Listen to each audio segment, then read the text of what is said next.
आज हम बात करेंगे एक ऐसे अंतर्राष्ट्रीय मुद्दे पर जिसने भारत अमेरिका संबंधों को लेकर कई सवाल खड़े कर दिए हैं। अमेरिका के राष्ट्रपति मौजूदा चुनावी राजनीति के सबसे बड़े चेहरे ट्रंप लगातार भारत पर बयान दे रहे हैं।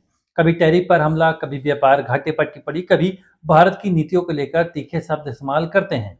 ट्रंप अपने भाषणों और चुनावी रैलियों में कई बार भारत का नाम ले चुके हैं। उन्होंने कहा है कि भारत दुनिया के सबसे ज्यादा टैरिफ लगाने वाले देशों में है। उन्होंने ये भी कहा है कि अमेरिका कंपनियों को भारत में व्यापार करना मुश्किल होता है। कई बार उन्होंने भारत को टफ ट्रेड पार्टनर बताया है। अब ये बयान सिर्फ चुनावी भाषण है या भविष्य की नीति का संकेत? यही सवाल भारत के लिए अहम है। भारत सरकार ने अब तक ट्रंप के बयानों पर बहुत आक्रामक प्रतिक्रिया नहीं दी है। विदेश मंत्रालय की भाषा हमेशा संयमित रही है। सीधा टकराव नहीं, कोई तीखा बयान नहीं, कोई राजनीतिक हमला नहीं। इसकी पहली वजह है रणनीतिक धैर्य। भारत जानता है कि अमेरिका में चुनावी माहौल है और चुनाव में नेता अक्सर घरेलू वोटरों को खुश करने के लिए बाहरी देशों पर बयान देते हैं। अब ऐसा ही समझ लेते हैं जैसे भारत में जब भी चुनाव होता है तो हमेशा पाकिस्तान को कोसा जाता है।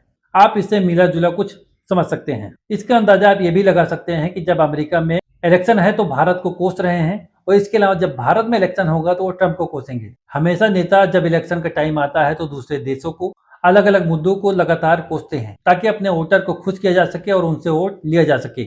भारत और अमेरिका के रिश्ते काफी बयानबाजी तक सीमित नहीं है, बल्कि दोनों देशों के बीच रक्षा साझेदारी, टेक्नोलॉजी सहयोग, सेमीकंडक्टर निवेश जैसी साझेदारी है। इन सब में अमेरिका भारत का अहम साझेदार है।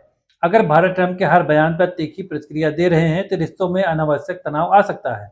भारत की संतुलित प्रक्रिया के पीछे सबसे बड़ा कारण माना जाता है चीन। भारत जानता है कि आने वाले वर्षों में एशिया की रणनीति चीन बनाम अमेरिका के इर्द गिर्द घूमेगी। ऐसे में भारत अमेरिका के रिश्ते खराब नहीं करना चाहता, चाहे व्हाइट हाउस हो, चाहे जो बाइडेन हो या फिर ट्रंप। भारत को अमेरिका के साथ मजबूत संबंध बनाए रखना चाहता है। और ये भी सच है कि ट्रंप के कार्यकाल में भारत अमेरिका के रिश्ते काफी मजबूत हुए थे। आप याद कीजिए हाउडी मोदी कार्यक्रम, नमस्ते ट्रंप कार्यक्रम, इसके अलावा रक्षा समझौते, चीन के खिलाफ सख्त रुख। इसलिए भारत ट्रंप को सिर्फ आलोचक नहीं बल्कि संभावित भविष्य सहयोगी भी मानता है। अब भारत हर बयान का जवाब बयान से नहीं देता।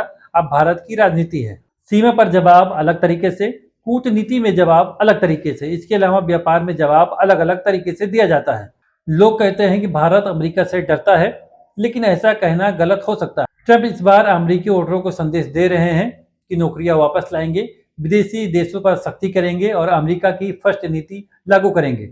ऐसे में भारत, चीन, मैक्सिको, यूरोप और सबका नाम लिया जाता है। भारत इसे घरेलू अमेरिकी राजनीति के रूप में देख रहा है। अगर ट्रंप दोबारा से सरकार में आते हैं तो टैरिफ बढ़ सकती है, रक्षा सहयोग बढ़ सकता है, चीन पर संयुक्त राजनीति तेज हो सकती है।